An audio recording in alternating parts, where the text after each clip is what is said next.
आइए सुनते हैं आज महान कथाकार प्रेमचंद की कहानी अलगोजा।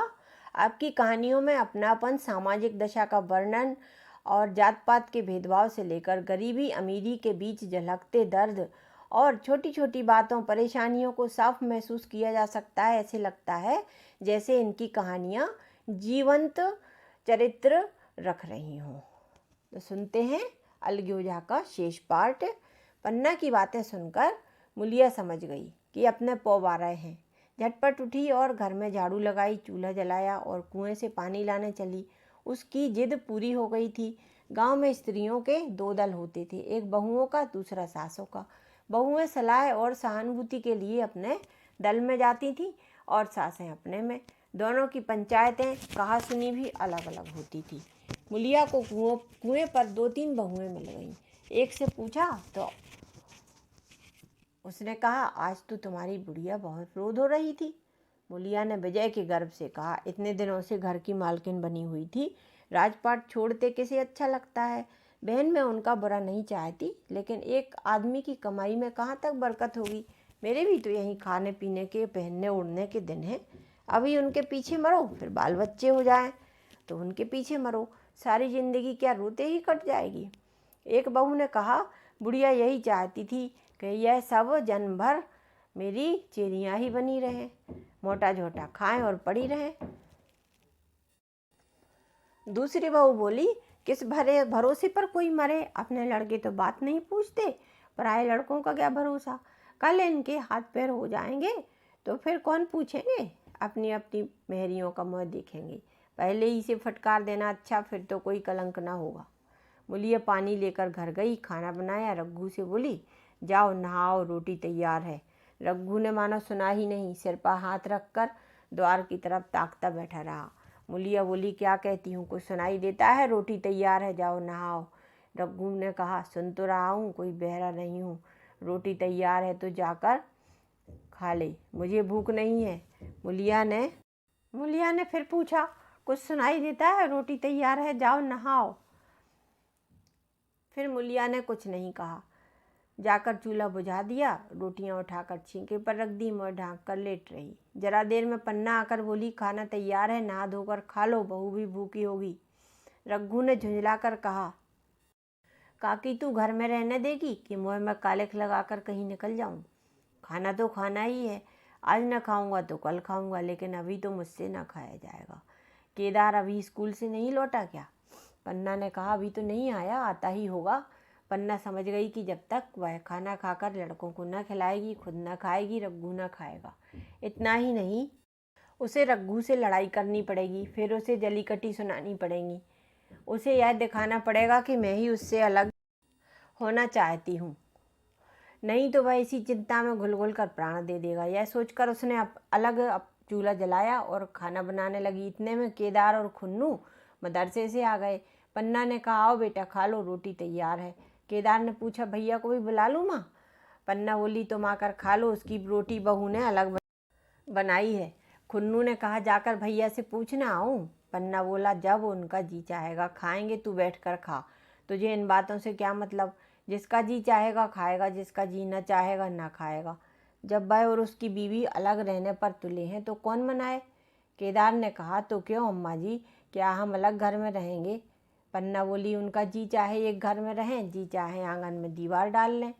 खुन्नू ने दरवाजे पर आकर झांका। सामने फूस की झोपड़ी थी, वहीं खाट पर बैठा रघु नारियल पी रहा था। खुन्नू ने कहा, भैया अभी नारियल लिए बैठे हैं। पन्ना बोली, जब जी चाहेगा उसका खाएगा। केदार ने कहा, भैया ने भाभी को डांटा नहीं? मुलिया अपनी कोठरी में पड़ी सुन रही थी। बाहर आकर बोली, भैया ने तो नहीं डांटा, अब तुम आकर डांटो। केदार के चेहरे का रंग उड़ गया। फिर जबान न खोली। तीनों लड़कों ने खाना खाया, बाहर निकले। लू चलने लगी थी। आम के बाग में गांव के लड़के लड़कियां हवा से गिरे हुए आम चुनने गए थे। केदार ने कहा, आज हम भी आम चुनने चलें, खूब आम गिर रहे हैं। खुन्नू ने कहा, दादा जो सामने बैठे हैं। लक्ष्मण ने कहा, मैं न जाऊंगा, दादा डांटेंगे। केदार ने कहा, वह तो अब अलग हो गए हैं, अब कैसे डांटेंगे। लक्ष्मण बोला, तो अब हमको कोई मारेगा तब भी दादा ना बोलेंगे? केदार ने कहा, वाह, तब क्यों ना बोलेंगे, जरूर बोलेंगे। रघु ने तीनों लड़कों को दरवाजे पर खड़े देखा पर कुछ बोला नहीं। पहले तो वह घर के बाहर निकलते ही उन्हें डांट बैठता था, पर आज वह मूर्ति के समान निश्चल बना बैठा था। अब लड़कों को कुछ साहस हुआ, वह कुछ दूर और आगे बढ़े। रघु अब भी न कुछ बोला। कैसे बोले वह सोच रहा था। काकी ने लड़कों को खिला पिला दिया, मुझसे पूछा तक नहीं। क्या उसकी आंखों पर भी पर्दा पड़ गया है? अगर मैंने लड़कों को पुकारा और वह ना आए तो बेकारी फजीयत होगी। अब मैं उनको मारपीट भी न सकूंगा। लू में सब मारे मारे फिरेंगे, कहीं बीमार न पड़ जाएं। उसका दिल महसूस कर रह जाता था, लेकिन मुझसे वह कुछ कह न सकता था। लड़कों ने देखा कि यह बिल्कुल नहीं बोलते तो निर्भय होकर चल पड़े। सहसा मुलिया ने आकर कहा, अब तो उठोगे कि अब भी नहीं? जिनके नाम पर फाका कर रहे हो उन्होंने मज़े से लड़कों को खिलाया, आप खाया, अब आराम से सो रही हैं। मोर पिया बात न पूछे, मोर सुहागन ना हो। एक बार भी तो मुझसे न फूटा उनके कि चलो भैया जाकर खाना खा लो। रघु को इस समय मर्मांतक पीड़ा हो रही थी। मुलिया के इन कठोर शब्दों ने घाव पर नमक छिड़क दिया। दुखित नेत्रों से वह देखकर बोला, तेरी जो मर्जी वही तो हुआ, अब जा ढोल बजा। मुलिया ने कहा, नहीं, तुम्हारे लिए थाली परोसे बैठी हूँ। रघु ने कहा, मुझे चिढ़ा मत, तेरे पीछे मैं भी बदनाम हो रहा हूँ। जब तू किसी की होकर नहीं रहना चाहती तो दूसरे को क्या गरज है जो तेरी खुशामद करे। जाकर काकी से पूछ, लड़के आम चुनने गए हैं, उन्हें पकड़ लाऊं? मुलिया अंगूठा दिखाकर बोली, यह अंगूठा जाए मेरी बला से। तुम्हें 100 बार गरज हो तो जाकर पूछो, मैं नहीं पूछती। इतने में पन्ना भी भीतर से निकल आई। रघु ने पूछा, लड़के बगीचे में गए हैं काकी, लू चल रही है। पन्ना ने कहा, अब कौन 75 है? बगीचे में जाएं, पेड़ पर चढ़ें, पानी में डूबे, मैं अकेली क्या क्या करूं? रघु ने फिर से कहा, जाकर पकड़ लाऊं? पन्ना ने कहा, जब तुम्हें अपने मन से जाना हो तो जाओ, नहीं जाना हो तो मैं क्यों कहूँ जाने को? तुम्हें रोकना होता तो रोक ना देते, तुम्हारे सामने ही तो चले गए होंगे। पन्ना की बात पूरी भी न हुई थी कि रघु ने नारियल कोने में रख दिया और बाग की तरफ निकल गया। रघु लड़कों को लेकर बाग से लौटा तो देखा मुलिया अभी तक झोंपड़े में खड़ी है। बोला, तू जाकर खा क्यों नहीं लेती? मुझे इस वेला भूख नहीं है। मुलिया ऐंठ कर बोली, हाँ भूख क्यों लगेगी, भाइयों ने खाया, वह तुम्हारे पेट में तो पहुंच ही गया होगा। रघु ने दांत पीस कर कहा, मुझे जला मत मुलिया, नहीं तो अच्छा ना होगा। खाना कहीं भागा नहीं जाता, एक बेला ना खाऊंगा तो मर नहीं जाऊंगा। क्या तू समझती है घर में आज कोई छोटी बात हो गई है? तूने घर में चूल्हा नहीं जलाया, मेरे कलेजे में आग लगाई है। मुझे घमंड था कि चाहे कुछ और हो जाए पर मेरे घर में फूट का रोग ना आ पाएगा, पर तूने मेरा घमंड आज चूर चूर कर दिया। परालब्ध की बात है। मुलिया तिनक कर बोली, सारा मोह छोह तुम्ही को तो है और किसी को तो है नहीं। मैं तो किसी को तुम्हारी तरह बिसूरते नहीं देखती। रघु ने ठंडी सांस खींचकर कहा, मुलिया घाव पर नमक न छिड़क, तेरे ही कारण मेरी पीठ में धूल लग रही है। मुझे इस गृहस्थी का मोह न होगा तो किसे होगा? मैंने ही तो इसे मरमर कर जोड़ा। जिनको गोद में खिलाया वही अब मेरे पट्टीदार होंगे। जिन बच्चों को मैं डांटता था उन्हें आज कड़ी निगाहों से देख भी नहीं सकता। मैं उनके भले के लिए भी कोई बात करूं तो दुनिया यही कहेगी, यह अपने भाइयों को लूटे लेता है। जा मुझे छोड़ दे, अभी मुझसे कुछ न खाया जाएगा। मुलिया बोली, मैं कसम रखा दूंगी, नहीं तो चुपके से चले चलो। रघु ने कहा, देख अब भी कुछ नहीं बिगड़ा, अपना हट छोड़ दे। मुलिया ने कहा, हमारा ही लहू पिए जो खाने ना उठे। रघु ने कानों पर हाथ रखकर कहा, तूने क्या किया मुलिया? मैं तो उठ ही रहा था, चल खा लूँ। नहाने धोने कौन जाए, लेकिन इतना कह देता हूँ, चाहे 4 की जगह 6 रोटियाँ खा जाऊँ, चाहे तू मुझे घी के मटके ही में डुबो दे, पर यह दाग मेरे दिल से न मिटेगा। मुलिया बोली, दाग साग सब मिट जाएगा, पहले सबको ऐसा ही लगता है, देखते नहीं उधर किसी चैन की बंसी बज रही है। वह तो मना ही रही थी कि किसी तरह यह सब अलग हो जाए। अब वो वह पहले किसी चांदी तो नहीं है कि जो कुछ घर में आवे सब गायब। अब क्यों हमारे साथ रहने लगी? रघु ने आहत स्वर से कहा, इसी बात का तो मुझे गम है, काकी से भी मुझे ऐसी आशा न थी। रघु खाने बैठा तो कौर विष के घूंट की तरह निगलता था। जान पड़ता था रोटियां भूसी की हैं और दाल पानी सी लगती थी। पानी कंठ के नीचे ना उतरता था। दूध की तरफ तो उसने देखा ही नहीं। 2-4 गिलास खाकर उठाया जैसे किसी प्रियजन के श्राद्ध का भोजन हो। रात का भोजन भी उसने इसी तरह किया। भोजन क्या किया, बस कसम पूरी की। रात भर उसका चित्त उद्विग्न रहा। एक अज्ञात शंका उसके मन पर छाई हुई थी, जैसे भोला मैं तो द्वार पर बैठा रो रहा हो। वह कई बार चौंक कर उठा। ऐसा जान पड़ा जैसे भोला और उसकी तिरस्कार की आंखें उसे ही देख रही हैं। वह दोनों जून भोजन करता, पर जैसे शत्रु के घर खाता हो। भोला की शोकमग्न मूर्ति आंखों से उतरती न थी।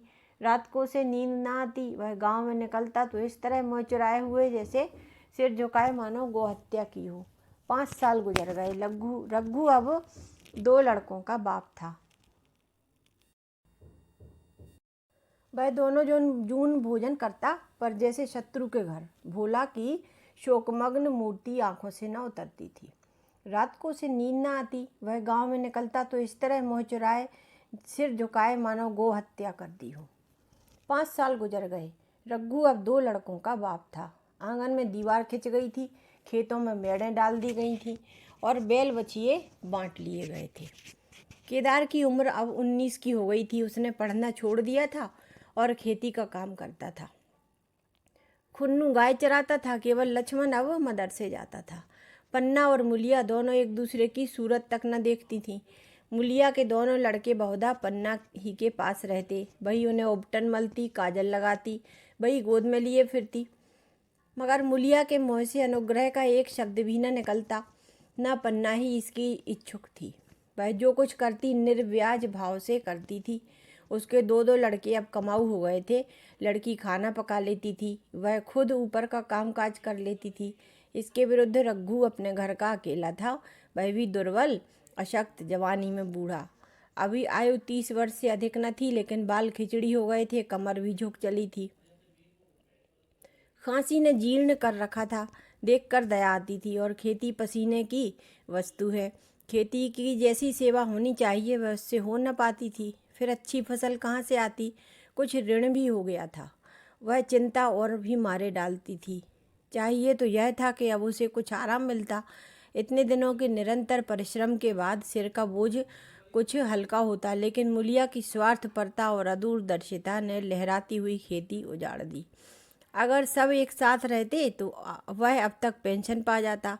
मजे में द्वार पर बैठा हुआ नारियल पीता, भाई काम करते, वह सलाह देता, मैं तो बना फिरता। कहीं किसी के झगड़े चुकाता, कहीं साधु संतों की सेवा करता। लेकिन वह अवसर हाथ से निकल गया था।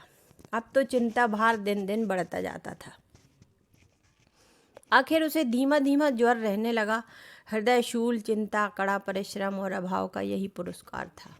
पहले कुछ परवाह न की, समझा आप ही आप अच्छा हो जाएगा। मगर कमजोरी बढ़ने लगी तो दवा की फिक्र हुई। जिसने जो बता दिया खा लिया। डॉक्टरों और वैद्यों के पास जाने की सामर्थ्य कहाँ, और सामर्थ्य होती भी तो रुपये खर्च कर देने के सिवा और नतीजा ही क्या था। जीर्ण ज्वर की औषधि आराम और पुष्टिकारक भोजन है। न वह बसंत मालती का सेवन कर सकता था, न आराम से बैठकर बलवर्धक भोजन कर सकता था। कमजोरी बढ़ती ही गई। पन्ना को अवसर मिलता तो वह आकर उसे तसल्ली देती, लेकिन उसके लड़के अब रघु से बात भी न करते थे। दवा दारू तो क्या करते, उसका और मजाक उड़ाते। भैया समझते थे कि हम लोगों से अलग होकर सोने की ईंट रख लेंगे। भाभी भी समझती थी सोने से लद जाऊंगी, अब देखें कौन पूछता है। सिसक कर न मरें तो कह देना। बहुत हाय हाय भी अच्छी नहीं होती। आदमी उतना काम करे जितना हो सके, यह नहीं कि रुपयों के लिए जान दे दे। पन्ना कहती रघु बेचारे का कौन दोष है। केदार कहता चलो खूब समझता हूँ, भैया की जगह मैं होता तो डंडे से बात करता। मजाक थी कि स्त्रियों जिद करती, यह सब भैया की चाल है।